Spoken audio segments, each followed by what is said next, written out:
Kumi, my interview is basically to introduce you to Channel Africa's listeners and viewers on the internet. I think many people know about you. You've worn so many hats over the many past years.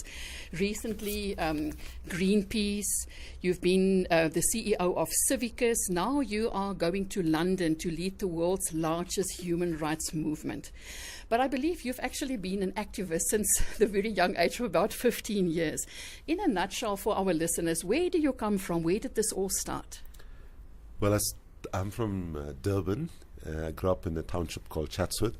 And essentially I became sort of involved at the age of 15 during the 1980 school boycotts, which was a protest against inequality in education. In fact, I jokingly say that the slogan at the front of the march, my first march, was "We want equality," but the slogan got to the back of the march. The younger kids were chanting, "We want a color TV," because kids in white schools had colored TVs, kids in black schools had no TVs. And I jokingly say, at that time I probably wanted a color TV and equality equally. But from that young age of fighting for equality in education, it became quite clear that, you're not going to win equality in education without changing the broader structures of injustice that existed in society. And so very quickly got involved in the all the different aspects of the liberation struggle, and essentially have been actively involved in fighting for justice since I was 15. And then now, you also might mention today, as I say, you started as a young boy of 15 years, and you made special mention on the way forward with Amnesty, calling on the young people to know about Amnesty and use Amnesty. Why is the youth so important for you?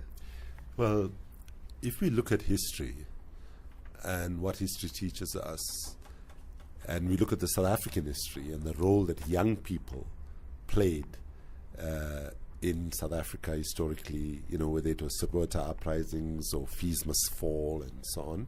But if you look at the African continent as a whole and what's happening today, the most inspirational examples of public life or public activism is actually coming from young people. I can quote you any number of movements, whether it's Yanama in Senegal or whether it's Enough is Enough, which is an anti-corruption movement in Nigeria and so on.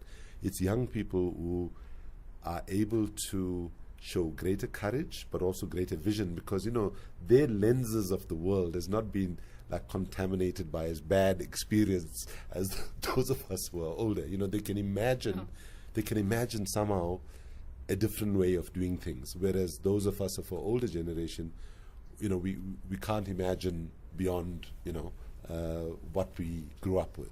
So, but also young people, I find, realize that they will be the victims of the failure of adult political leadership, for example, to address inequality or particularly climate change, because they realize that the people who are making the decisions now, or not making the decisions now, to get off our addiction of oil, coal and gas, they'll be long dead and gone, and it's the younger generation are going to have to pick up the pieces. So I think I have no doubt in my mind, for Africa anyway, where the majority of the people in Africa are young people anyway, that's our demographic reality, and therefore I think young people are critical.